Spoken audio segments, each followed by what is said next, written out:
Bueno, y ahora sí entramos en materia porque ya tenemos aquí en Salud y Algo Más al doctor Esteban Contreras. Él es médico, autor del libro Jaque Mate Medicina y también experto en todo el tema de la humanización en salud. Él a través de su cuenta de Twitter, que es Estebancle, ¿sí? Estebancle, a través de esa cuenta en Instagram ha hecho un trabajo bellísimo para ayudarle a todas las personas sobre diferentes temas que a veces se ven tan lejanos, pero él logra llevarlos a las personas de a pie, a las personas que no son expertas en salud, para darles un parte de tranquilidad sobre los diferentes síntomas, enfermedades o situaciones que puede llegar a enfrentar el ser humano. Así que, doctor Esteban, muchas gracias por estar con nosotras aquí en Salud y Algo Más. Gracias infinitas, Paula, y también Carolina y a todo el equipo de la W Radio por lograr llevar hasta la comodidad de la casa de todos los oyentes información de gran utilidad, que realmente hay muchas personas que en estos momentos se están preguntando ¿por qué realmente tengo miedo a subirme a un balcón? ¿Por qué realmente tengo miedo a montarme a un escenario y hablarle a las personas? Quiero que eso desaparezca de mi vida, y es un poco lo que vamos a hablar hoy en esta primera parte. Perfecto, doctor. Y bueno, pues empezamos con la pregunta más básica y es, ¿cómo yo sé que esto que estoy sintiendo, esto extraño que solo siento yo, es una fobia y cómo se diferencia de un miedo común? Ok, en 1958 exactamente, en Estados Unidos se hizo pública una película súper genial. La película llevaba por nombre Vértigo, y esta película tenía dos personajes en particular, ¿ok? Que era Scott y era Madeline, ¿ok? Estos dos personajes tenían algo en particular, y es que Scott había tenido un accidente en un tejado por intentar salvar a su compañero. Y Madeline era una chica que al parecer estaba poseída por un espíritu. Y el esposo de Madeline contrata a Scott y le dice, síguela, persíguela a donde vaya y dime qué hace en todos los lugares. Y resulta que Madeline en cualquier momento se le da por subir en un edificio. Y cuando Scott la está persiguiendo, en el segundo piso se asoma por las escaleras y empieza a darle vuelta al mundo, ¿ok? Y un dato curioso, entre paréntesis, es la primera vez, ¿ok?, que en cine logran integrar el efecto de vértigo. Entonces, ese por primera vez en esa película, que se llama Vértigo, por supuesto, lograron agregarlo. Y aquí ocurrieron dos cosas en particular, y es que Scott empieza a sentir temblor, pánico. Mira hacia el suelo, mira por los bordes de las escaleras y sus piernas empiezan a temblar, se toca el pecho e inferimos que su frecuencia cardíaca aumenta, se coloca sudoroso, se paraliza y no da para subir, ¿ok? Y esto se conoce como acrofobia. Y fue la primera vez que en televisión o en cine se logró mostrar al mundo esta realidad. Y ocurren dos eventos importantes aquí para poder responder tu pregunta. El primero es que Scott había tenido un evento traumático y nos preguntamos siempre de dónde viene una fobia. La fobia propiamente viene, en la mayoría de los casos, de un evento traumático que nos sucede cuando estamos niños, en la juventud, en la infancia. Por eso envío un mensaje a todas las personas: asustar a los niños muchas veces con animales es malo, porque eso queda en su subconsciente y de alguna manera mucho más adelante desarrolla fobia a algunos insectos, a algunos animales, y esto es propiamente eso. Y por otro lado, vemos toda la sintomatología que desarrolló Scott en las escaleras. Se intentó paralizar, tuvo miedo y demás. Entonces, el punto es el siguiente. Ahí logramos definirlo, ¿ok? Es el miedo irracional y desproporcionado frente a una situación que puede presentarse en un lugar abierto, bien sea en la altura, bien sea en un lugar cerrado, hablamos ahí de claustrofobia, bien sea viajar en un avión, en casos aislados, algunos animales en particular, algunos objetos, y otra clasificación aparte es esa fobia social de la que estaba hablando hace poco Carolina. Entonces, viene de acá, y este es el concepto, ¿no?, que define a fobia. Doctor, a mí me pareció interesantísimo esa historia que usted contó, porque además le llega a uno al alma y yo ya quería saber terminar el cuento. Pero además de todo, doctor, yo una vez escuché, y usted me corregirá, que hay 470 fobias, o era una cosa, un número que yo dije, ay Dios mío, era la zoofobia, la brontofobia, la hematofobia, la no sé qué fobia, la carofobia. Usted me corregirá, cuando yo estaba estudiando nutrición, me acuerdo que dijeron todo eso y dije, miércoles, ahora también hay hombrofobia, los hombres, ¿o cómo es esto? Así es, así es. Y no solamente existen más de 470 fobias que le han colocado nombres en particular, incluso cuando ocurrió la pandemia, coranofobia, al coronavirus también, Todo esto a medida que va pasando el tiempo se van sumando más, pero hay un dato importante y es que cerca del 9% de la población mundial tiene algún tipo de fobia. Bueno, doctor, aquí ya tenemos un montón de preguntas en nuestra línea de WhatsApp y seguramente también en las llamadas, pero quiero ayudar aquí a don Guillermo porque él siempre escribe y escribe. Buenas tardes, soy Guillermo Cardona.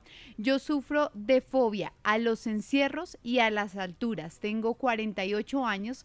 Quisiera saber si esto es curable o no, doctor.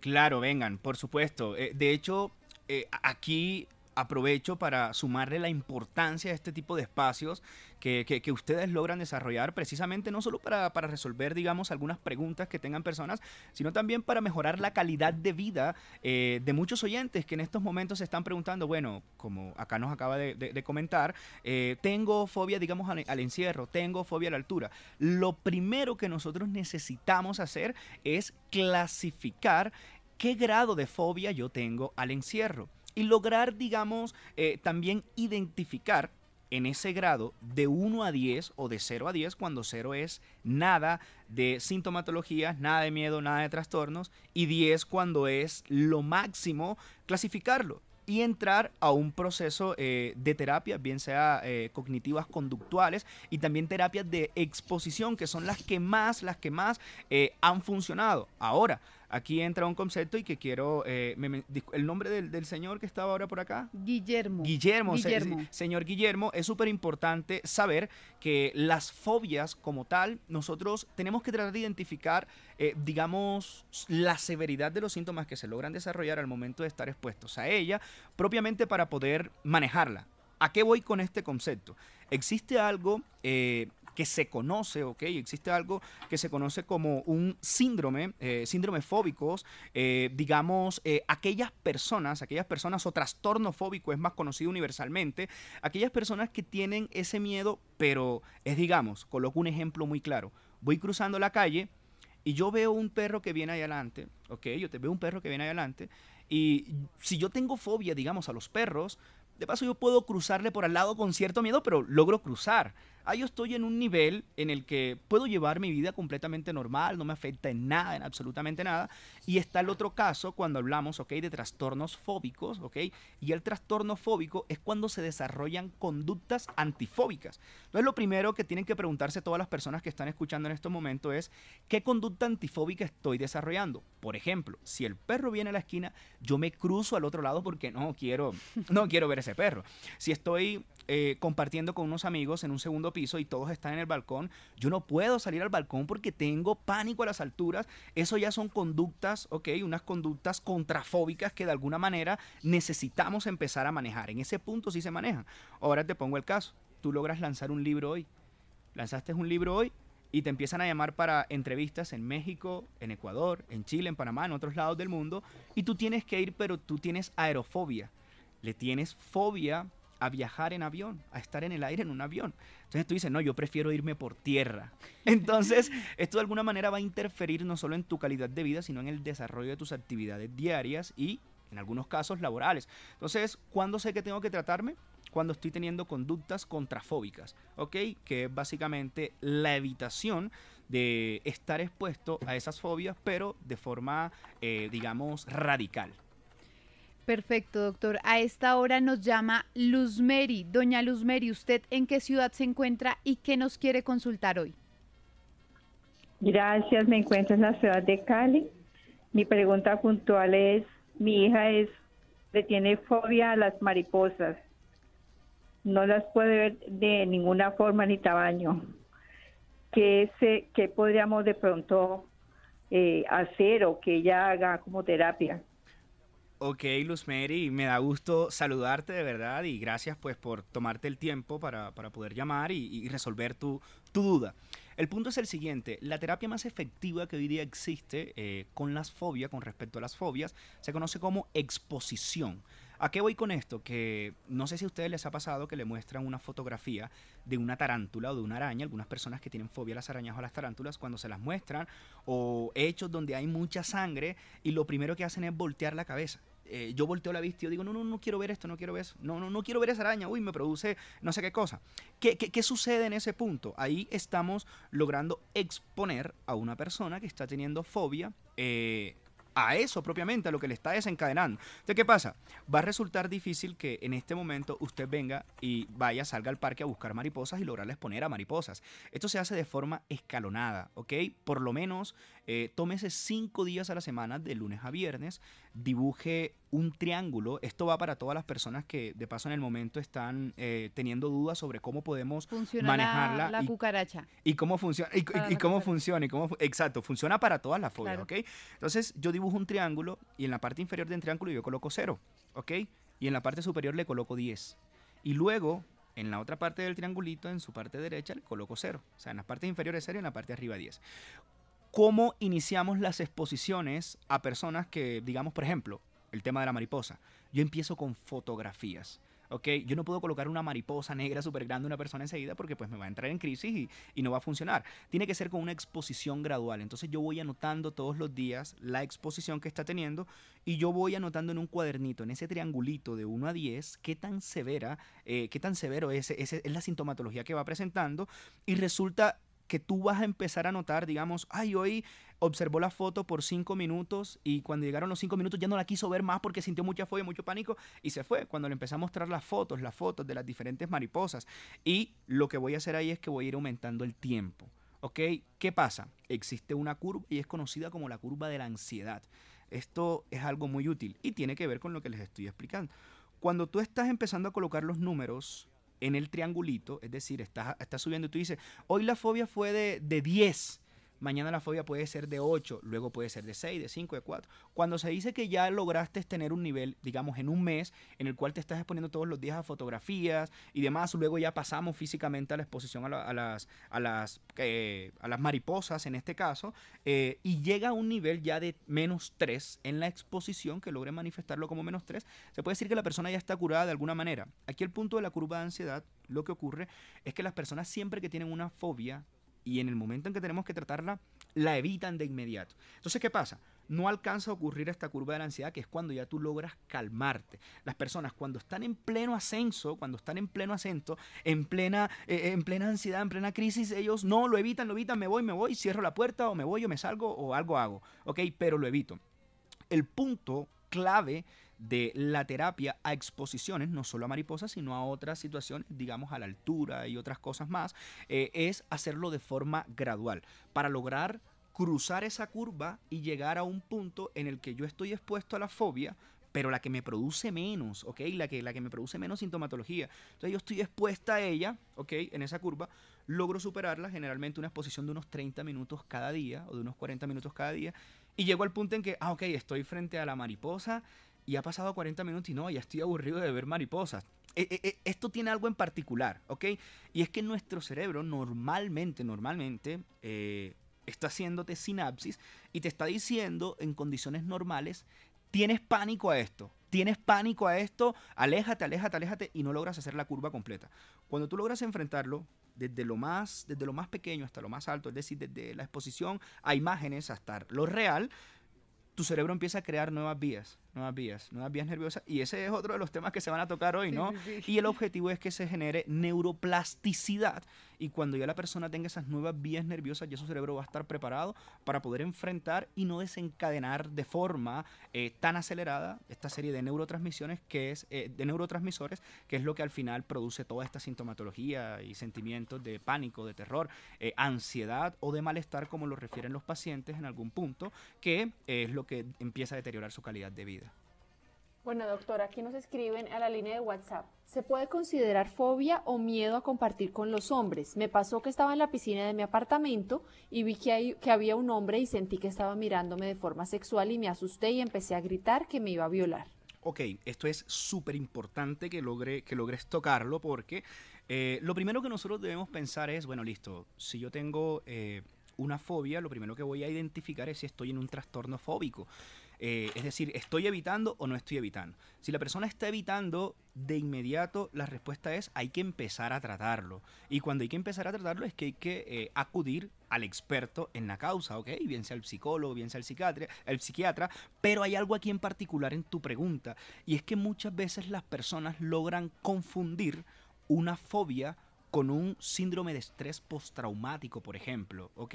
Con un trastorno de espectro bipolar, por ejemplo. Y hay muchas patologías que se esconden detrás de esto que las personas suelen confundirlo. Claro, puedes tener un episodio de miedo, puedes tener un episodio de pánico y es completamente, digamos, normal si no te desencadena conductas contrafóbicas. Entonces, aquí en este punto en particular, lo recomendable es consultar para poder ver si detrás de esto se está escondiendo, digamos, un síndrome o un estado de estrés postraumático, ¿no? En esta persona de algún tipo de episodio que ocurrió hace muchos años y que de pronto no fue consciente o cualquiera sea el caso. Entonces, aquí lo recomendable es hacer un diagnóstico diferencial en esto. Y hay un punto importante que algunas personas toman por poco las fobias o algunos tipos de miedos, y es que simplemente logra deteriorar la calidad de vida. Por ejemplo, estábamos hablando hace poco de fobias sociales que la estabas comentando. Entonces hay personas que se encierran en su casa, se quedan en su casa, se quedan en su casa encerradas y entonces empieza a entrar algunos hábitos no saludables y entran, digamos, vicios, por ejemplo, el alcoholismo, la drogadicción y otras cosas, y no nos damos cuenta que la persona está intentando canalizar todas sus emociones con un vicio. Y esto lo que hace es simplemente preguntarnos, ¿estamos tratando todas las fobias? Estamos analizándolo realmente, qué es lo que estamos teniendo, que no nos está dejando salir de casa, que no nos está dejando relacionarnos, o al joven de la universidad, qué es lo que no está dejándole dar todo de sí para desarrollar una exposición, por ejemplo. Entonces, sí hay que prestar mucha, pero mucha atención cuando tenemos conductas contrafóbicas como la que me acabas de mencionar. A esta hora en Salud y algo más nos encontramos con el doctor Esteban Contreras hablando de las fobias. Por favor, doctor, no se me mueva. Oyentes ahí pendientes, ya vamos con ustedes. Vamos a una pequeña pausa comercial y ya regresamos.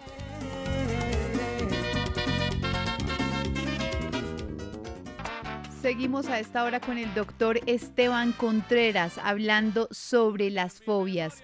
A esta hora también saludamos a Marta Lucía, quien está en la línea. Marta Lucía, ¿usted dónde se encuentra y qué nos quiere aportar hoy? Gracias, buenas tardes. Nosotros estamos en Pereira. Es que yo tengo una niña de 9 años y ella tiene un terror por las palomas, pero es que ella cuando estaba más pequeña se trepaba hacia mí como si fuera un palo y ahora pues es capaz de tirarse a la calle si uno no le coge duro la mano. Ella dice que el ojo anaranjado de las palomas la perturba demasiado. Yo ahorita escuchaba al doctor con lo de las mariposas y yo me pregunto si pues esa es la misma terapia para el tema de la paloma o si definitivamente hay que darle una terapia. Pues he demorado el tema porque ya un psiquiatra me parece como un poquito fuerte porque ella está muy pequeña, pero pues eso a mí sí me preocupa si eso no se le va a quitar. Ok. Hay algo importante que debemos comprender, y es que, bueno, las fobias de alguna manera se van haciendo un poco menos, llamémosle, intensas a medida que va pasando el tiempo, pero esto tarda mucho, ¿no? Entonces, aquí caemos nuevamente en el tema de las conductas contrafóbicas, ¿no? La niña ve una paloma, sale corriendo, intenta treparse y le huye de todas las formas, ¿no?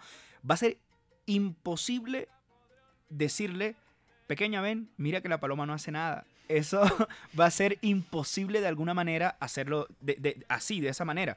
Lo que vamos a hacer es entrar en exposición, pero cuando se trata de este tipo de situaciones lo hacemos con dibujos animados primeramente.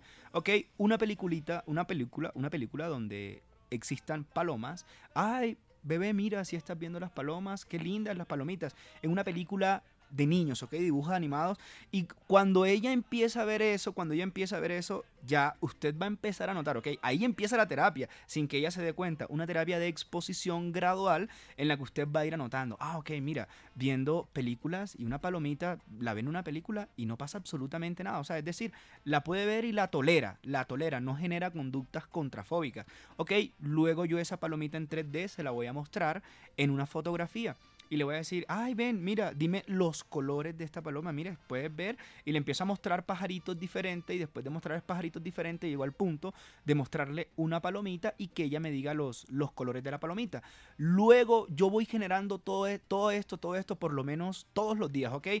Hay personas que tardan en curarse, por así decirlo, de una fobia o de un trastorno fóbico propiamente, porque el trastorno fóbico es el que se trata. Porque me dicen, doctor, venga, lo que pasa es que yo me quiero tratar la fobia, pero yo solamente tengo para una sola vez al mes hacerme la terapia. Esta persona puede demorar 10 años haciéndose una terapia para curarse de una conducta contrafóbica, ¿ok?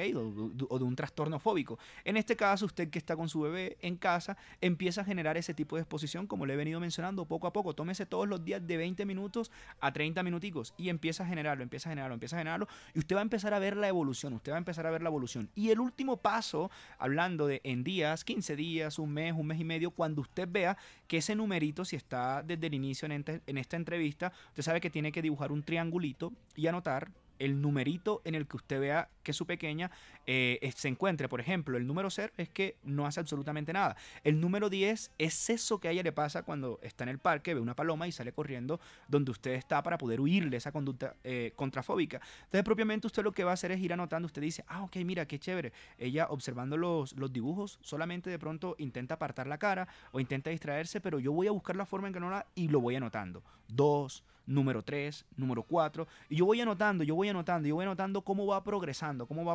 Ya sabemos que el 10 está a la exposición real a una paloma. Entonces, propiamente esto es lo que usted puede empezar a hacer.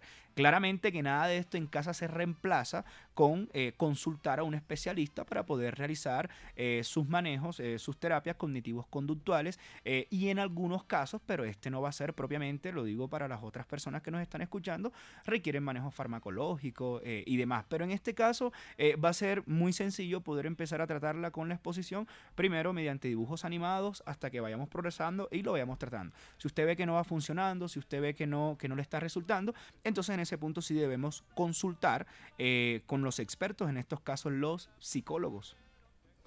Doctor, también tenemos a Nora en la línea. Nora, ¿qué le quiere preguntar al doctor? Doctor, buenas tardes. Buenas tardes, están llamando a Vanessa allá atrás, ¿cierto? Buenas tardes, cuénteme.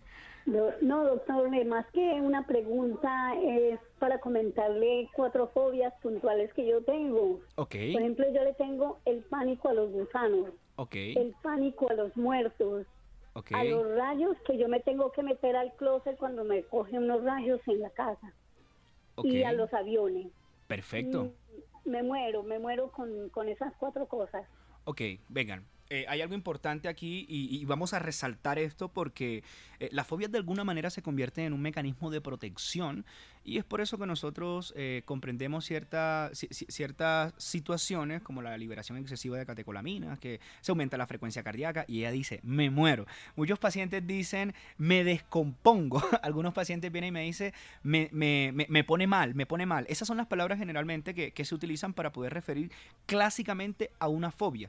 Y algo importante que nos acaban de mencionar en esta llamada es que una persona que tenga una fobia generalmente no solo tiene una, sino que tiene 2, 3 e incluso hasta 4 fobias, como es el caso. Y claramente que podemos empezar a tratarla una a una con todo este tema de la exposición. Entonces, voy al mismo ejemplo. Ahora acá lo conversaba con Paula, algo respecto a, bueno, ¿y qué pasa con aquellas personas que tienen fobia, digamos, a las alturas? Por ejemplo, yo no puedo ir a montarme a un super shop ya mismo para vencer mi fobia exponiéndome de esa manera. Yo voy a subirme primero a unas escaleras pequeñas. o yo voy a hacer algunos consultorios de algunos psicólogos, de algunos expertos, algunos psiquiatras, tienen sus consultorios diseñados de tal forma que tienen gafas en 3D en que le brindan a la persona la sensación de poder estar a cierto nivel de altura y exponerlos de forma gradual.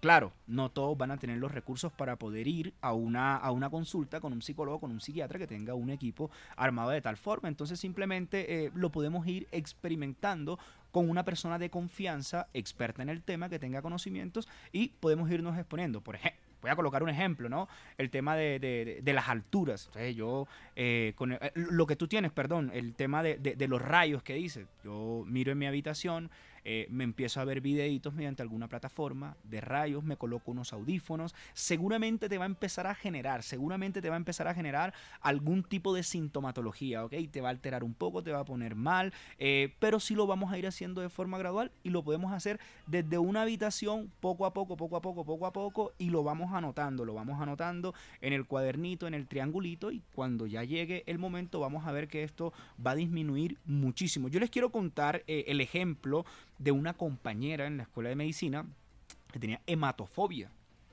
fobia a la sangre, ¿no? La sangre. Y logramos descubrir que esta chica tenía fobia a la sangre cuando entramos a las prácticas clínicas. Todos estábamos en ronda y le estaban realizando una traqueostomía a una paciente, y en ese momento, es decir, que para las personas que están escuchando y no saben que es una traqueostomía, un tubito, ¿ok? Sí, en la para tráquea, respirar. para que las personas puedan comprenderlo, y en ese momento sangró un poco y esa chica se desmayó de inmediato.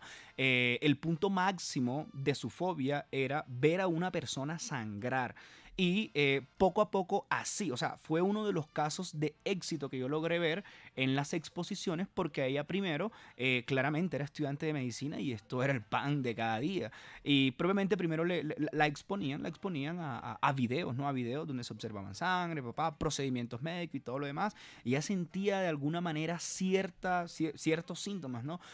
Aumento de la frecuencia cardíaca, se colocaba sudorosa, se colocaba pálida y demás. Cuando la exposición demoraba más de 40 minutos, ya a los 30 minutos, a los 25 minutos, a la exposición visual, no real de la sangre, a la exposición visual frente a una pantalla, ella tenía esos síntomas y a los 30 minutos ya no tenía absolutamente nada. Pero al día siguiente que la exponía, tenía también los mismos síntomas, pero ya le demoraba menos. Ya no demoraba 30 minutos en calmarse, sino 20 minutos. Y así de forma progresiva. Cuando ella logró decir que frente al televisor, es decir, viendo en un televisor, sangre, observando libros, demás, todo, revistas, le colocaban fotos en el celular y demás, ya ella en ese momento dijo, no, ya no siento nada. O sea, el puntaje está en 3. O sea, se graduó. Claro. Entonces, en ese momento dijeron, ya esta persona está en un nivel 3 de exposición, ya no siente casi nada. Ahora vamos a la parte real, porque ella le dieron un permiso y todo, de paso en la universidad, en algún punto le dieron algunos permisos para no estar en procesos quirúrgicos y demás, y ella hacía otras actividades. Pero el punto ahí es que luego de eso llegó a la exposición real. Y cuando llegó a la exposición real, no la llevamos a una cirugía de inmediato. Se le colocaron tubos de sangre y en esos tubitos pequeños donde toman las muestras de sangre se les mostraba poco a poco, y fue la misma terapia que hizo con la pantalla, con eso. Y luego de eso, luego que logró superar eso, el proceso de ella tardó como 3 meses en poder superarlo, y luego que lo superó con esos tubos de ensayo, con esos tubitos de muestras de sangre, ya podía asistir a las cirugías y fue también el mismo proceso. 30 minutos todos los días, y ella en los 3 meses logró superar la fobia. Entonces, para la tranquilidad de la persona que nos llamó, una persona que tiene una fobia generalmente siempre se acompañan de 2, 3 e incluso hasta de 4 fobias, como es su caso, y que claramente tiene manejo, sí tiene manejo. A esta hora también tenemos en nuestra línea a Nancy. ¿Usted dónde se encuentra y qué nos quiere preguntar hoy? Muy buenas tardes, me encuentro en la ciudad de Bogotá. Mi fobia son los ratones desde mi infancia, desde muy niña, digamos la niñez, y no he logrado superar eso. Ok, Nancy, me da muchísimo gusto saludarte. De verdad, esta es una de las fobias pero más frecuente. Vengan, yo quiero contarles algo, recapitulando el tema de las conductas contrafóbicas. ¿Nancy todavía está en línea o ella ya no está en línea? Sí, doctor. Ahí ¿Sí? está. Ah, ok, perfecto. Yo pensé que preguntabas si te ibas, mi Nancy. Qué pena. Nancy, ven, te hago una pregunta. ¿Con qué frecuencia tú te expones con los ratones? ¿Con qué frecuencia? Bueno, estuve en la ciudad de Nueva York. Ah, ok. Ok, ok. Ahora que estás en Bogotá, ¿con qué frecuencia lo haces? O No sea, sé, era como si los atrajera, porque Ahora va los veía Chapinero. también. Me he ok. vuelto a Chapinero, pero ¿Cuándo fue la última vez que te expusiste a un ratón? es que esta me sueño. Ah, Es mi problema. ¿hasta lo sueñas? Sí, Ok, sí, sí, ok, ok. que los veo. En este caso sí se hacen necesarias unas terapias cognitivas conductuales, ¿ok? Y esto se conoce como psicoterapia, que funciona muy bien y de maravilla con un psicólogo. En este caso sí es súper importante porque de paso me estás diciendo que hasta las sueñas, hasta las ves en todos lados y teniendo, digamos, este tipo de alucinaciones. No lo sé si es el concepto que me quieres dar, pero ya en este caso de severidad que empieza a deteriorar tu calidad de vida, sí se requiere de unas terapias cognitivos conductuales por parte de un psicólogo. Pero lo que te quiero dar es una buena noticia y es que sí tiene manejo. ¿Oíste? Pero hay que clasificar tu caso en particular para poder descartar algunas otras situaciones y si de ser necesario se debe iniciar manejo farmacológico y terapias cognitivos conductuales para hacer ese manejo dual, se hace, ¿ok? Pero sí tiene solución tu caso, ¿viste? No tienes de qué preocuparte ahí si logras consultarlo. Bueno, pues doctor Esteban Contreras, ya se nos acabó el tiempo. Nosotros teníamos toda una agenda, íbamos a hablar de fobias, humanización en la salud, bueno, en fin, una lista muy importante, pero pues hoy salimos de este tema y todavía quedan muchísimas dudas de nuestros oyentes y también, por supuesto, de nosotras sobre las fobias. Es el doctor Esteban Contreras, médico y autor de Jaque Mate. Ustedes lo encuentran en Instagram como Esteban Cle. Gracias, doctor, por estar con nosotras hoy. Gracias a ustedes por la invitación y nada, espero volver acá y rescatar un poco el culto humanista que claramente ustedes lo tienen bien definido. Gracias, doctor.